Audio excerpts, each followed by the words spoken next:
Hello, wonderful learners. Welcome to Reading Readiness Centers.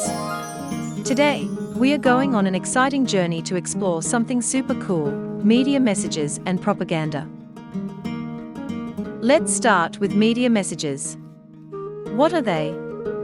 Well, they are like little messages that pop up everywhere. They are in the TV shows we watch, the ads we see, and even in the games we play. Imagine you're a detective, like the ones you see in books and movies, with a magnifying glass and everything. We see all sorts of interesting things every day on TV, in magazines, on our phones and computers. But have you ever wondered if everything you see is exactly true? These things we see are called media messages. They are like little whispers or shouts trying to grab our attention and tell us something.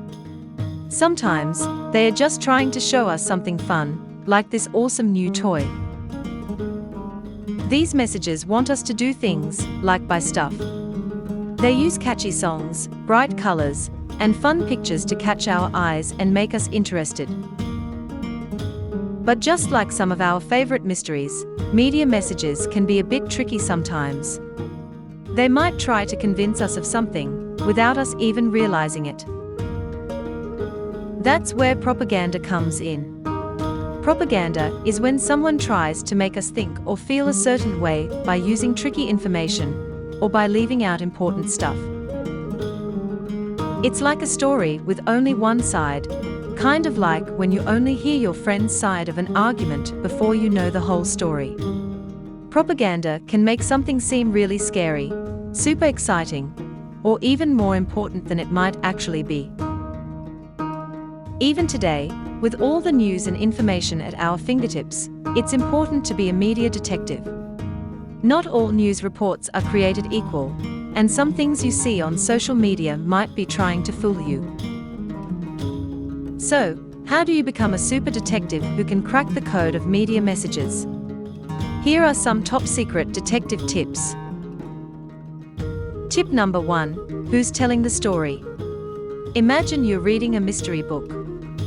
Who wrote the story? Are they trying to sell you something, or are they just trying to share information?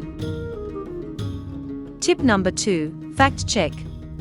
Just like detectives gather evidence, can you find proof to back up what the media message is saying? Tip number 3: think like a super sleuth. Does this message sound way too good to be true? Or maybe a little too scary to believe?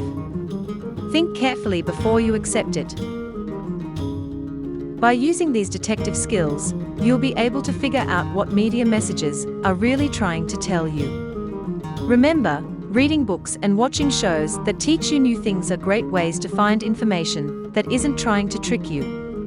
We can also learn a lot by reading different things, like books, magazines, and websites. They give us different ideas about the same stuff.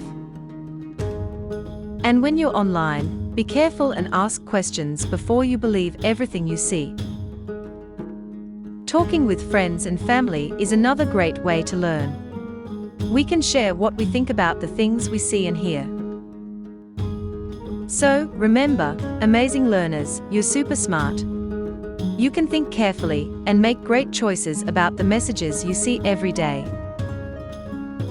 Being a media detective is like having a superpower. It helps you think for yourself and make smart choices about the things you see and hear every day. Thanks for hanging out with us today at Reading Readiness Centers. Remember, the world is full of exciting messages and information, but it's up to us to be smart and thoughtful about what we see and hear.